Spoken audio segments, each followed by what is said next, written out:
Just saw Jillian Michaels discussing slavery on CNN, and it seems to be that she's lost her grip on reality, where this common argument about everyone owns slaves or makes white people look bad or any of these other arguments is the justification for removing the exhibits from the Smithsonian. That is whitewashing history because it did happen. And then Matt Walsh was like, well, slavery was only in this country for like 94 years. The first 94. It's not like it happened once upon a time, long time ago. Slavery predated the country. And if there was not slavery before the country, there wouldn't be no fucking country. There wouldn't be any country for you to be here and be racist with. That's what we mean by we built the country. And these minor colonies of the British would not have been able to break away from Britain because they would not have had any resources. What allowed them to fight the War of Independence was that they had slavery and they wanted to keep those resources and the wealth that they were sending back for themselves. It was nothing benevolent. It wasn't about freedom and independence outside of independently keeping the money that they owed to Britain. So that's what the Revolutionary War was about.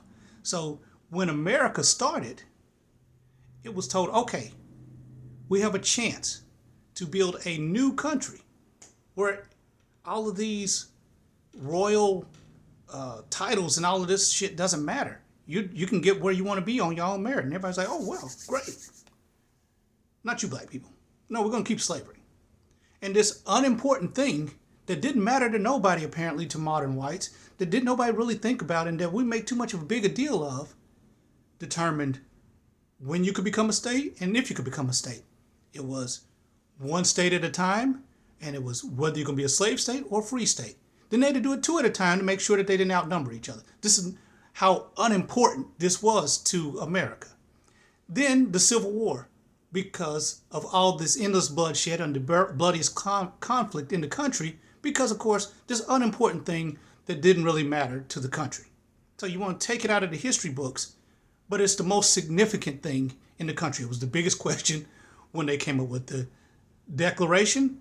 It went on and was the economic engine that allowed the independence and produced the wealth for this country. And then on top of that, it determined when and if a territory could become a state, and then ended in the bloodiest conflict on American soil. So for you, yeah, it's no big deal, something that happened a long time ago. And you know what? That's how the fuck black people feel. Happened a long time ago. Ain't got shit to do with us. Except you couldn't fucking stop. So after that became Reconstruction. And black people went into Congress and started to live their life. And you rolled it back. So that by the time 1960 rolled around, black people were fighting for the same rights they'd gotten in the 1860s. This is what black people are upset about. Is because if you won't see that, okay, how do we stop them from progressing is the effort. Negro subjugation is the issue. That you went from slavery to Reconstruction to Jim Crow, and they rolled everything back. And by the time 100 years rolled around, black people weren't excelling and taking their rightful place in equality with the rest of society. They were fighting for basic human rights again. And just like now, we've had another window of rights coming through after the civil rights movement. And now we're in the second deconstruction, getting rid of the civil rights bill, the voting rights, repealing all the rights. Now you're going to militarize the police to create martial law in black communities. This is the issue. This is what black people are talking about. If you keep trying to disconnect that sense of entitlement, that white supremacy from current day, no one's talking about a plantation in Georgia in the 1850s. We're talking about the fucking laws you're passing in Georgia in 2025. We're talking about troops on the streets in DC and on their way to Chicago in 2025. So what makes you feel entitled to take away black people's rights? What makes you feel entitled to treat black people this way? This legacy, this continuum that goes back to the country's founding, that goes back to slavery, that allows white people to feel like black people are not full citizens and that our rights are part of some type of, or up to whatever mood you're in. Sometimes you feel in a good mood and maybe we'll have some rights. But we've just had 70 years of progress erased in 8 months. Over the past few years, they've repealed everything that they can. CRT, DEI. And then you're just like, well, slavery was a long time ago. No, the fuck it wasn't. It's in 2026. It's in 2027. It's in 2028 because all these things are going into effect in the future. The Negro subjugation that you, not some faraway ancestor, not some 2% of white people once upon a time, your ass voted for the repeal of blacks' rights. Your efforts, you personally, yourself, are supporting the efforts to take away the rights of others who are not white. You, not some plantation owner once upon a time. And the reason you feel entitled to fucking do that is because of this country's continuous heritage of doing that. That dates back to, say it with me, slavery. That black people rights have always been metered out, and you still feel a sense of, if you want to declare martial law or take away black rights or lock them all up in jail, then collectively we have the right to withdraw black rights at our discretion. And you have that sense, you slaveholder, have that sense because of that legacy. You're continuing that legacy. So whenever black people are talking about the slavery, they're talking about this one. Today, tomorrow, and next week. Not 1850, not 1790, this one. The one that has white people walking around the streets entitled, feeling like my rights exist at their discretion.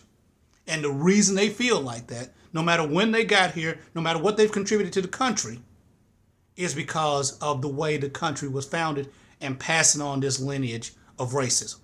So that's what the Smithsonian is about. Hey, we used to treat these people like this.